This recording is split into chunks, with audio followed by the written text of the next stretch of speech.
Hello guys, welcome to the new episode of Aryan script. Aryan স্ক্রিপ্টের আজকের এপিসোডে সবাইকে স্বাগত।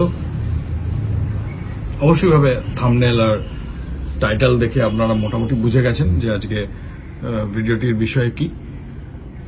হ্যাঁ, কেভিন সিবিএ বেসিক্যালি এই মাসখানেক আগেও যখন টম অলড্রেড চুক্তি এক্সটেনশনে সাইন করেননি, তখন মোহনবাগানের সঙ্গে লিঙ্ক আপ ছিল, ঠিক আছে।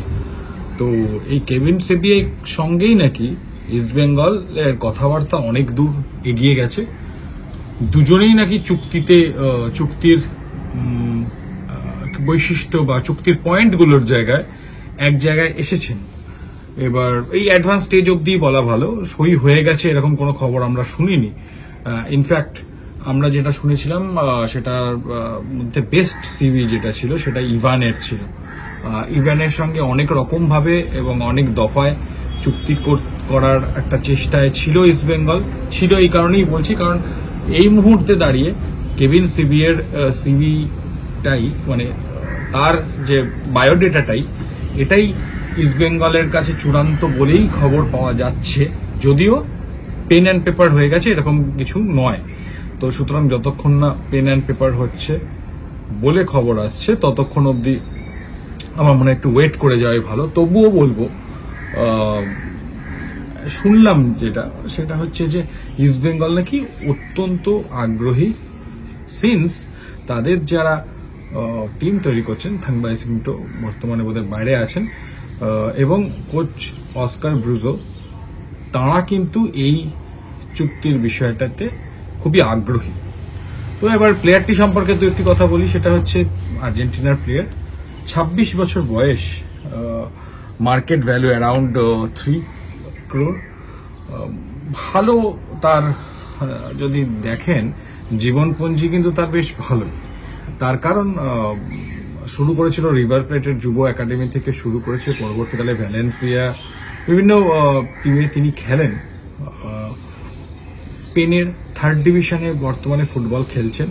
এটা মনে রাখবেন যে স্পেনের 2nd ডিভিশন মানে সেগুন্দা ডিভিশন, 3rd ডিভিশন, এই টুর্নামেন্টগুলো কিন্তু ভারতের মতো নয় যে একদম প্রথম টুর্নামেন্ট আর দ্বিতীয় টুর্নামেন্টের মধ্যে হেভেন ডিফারেন্স থাকবে, এরকম নয় কিন্তু। হ্যাঁ, স্পেনের কিন্তু খুব গায়ে ডিফারেন্স।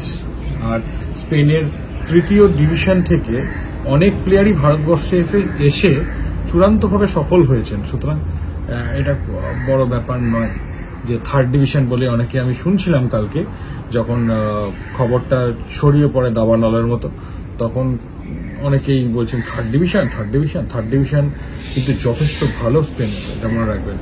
এবং তারা আইএসএল এ দাপিয়ে ফুটবল খেলছে, এরকম অনেকগুলো মানে উদাহরণ রয়েছে, আপনারা একটু চেক করলেই বুঝতে পারবেন, এবং আমি শিওর এরকম অনেক উদাহরণ রয়েছে। তো এই প্লেয়ারটি সম্পর্কে আর বেশি কিছু এক্ষুনি বলছি না, যদি সাইন হয়ে যায় তখন একটু অ্যানালাইসিস করা যাবে। তবে এটাও আমি মানছি যে ইভানের সিভিটা কিন্তু বেশ ভালো ছিল। ইভানের দৈহিক বৈশিষ্ট্য একটু বেশি ছিল।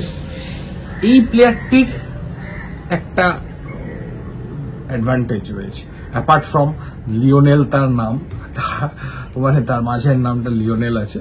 বেসিক্যালি দুটো অ্যাডভান্টেজ আমি নোটিস করেছি। তার মধ্যে একটা হচ্ছে তার কোনো বড় ইনজুরি হয়নি। আমি 2-3টে পোর্টাল থেকে চেক করলাম, একটাও রেজিস্টার্ড ইনজুরি তার নেই এখনো পর্যন্ত। দ্বিতীয় হচ্ছে তার বয়সটা ভীষণ কম, 26। আমি জানি না, খুব মনে পড়ছে না যে ডিফেন্ডার এই বয়সের ভারতবর্ষে, বিদেশি ডিফেন্ডার ভারতবর্ষে এরকম কে খেলেছেন, আমার ঠিক এক্ষুনি নাম মনে পড়ছে না, বাট এটা খুব অ্যাডভান্টেজ হতে পারে। ইস্টবেঙ্গল হয়তো প্রাথমিকভাবে তো কম সময়েরই ডিল দেবে, বাট স্টিল বেশিও দিতে পারে বাই দেখে কি তিনি পরবর্তীকালে বাড়াতে পারে, সেটা দেখে কি তার বয়সটা খুবই কম। তো লেটস সি, যখন সাইন হয়ে যাবে তখন নয় বেশি কথাবার্তা বলা যাবে। আপাতত অ্যাডভান্স স্টেজে, সবাই আপনারা জেনে গেছেন, বাট স্টিল তাও বলি, অ্যাডভান্স স্টেজে আছে কথাবার্তা।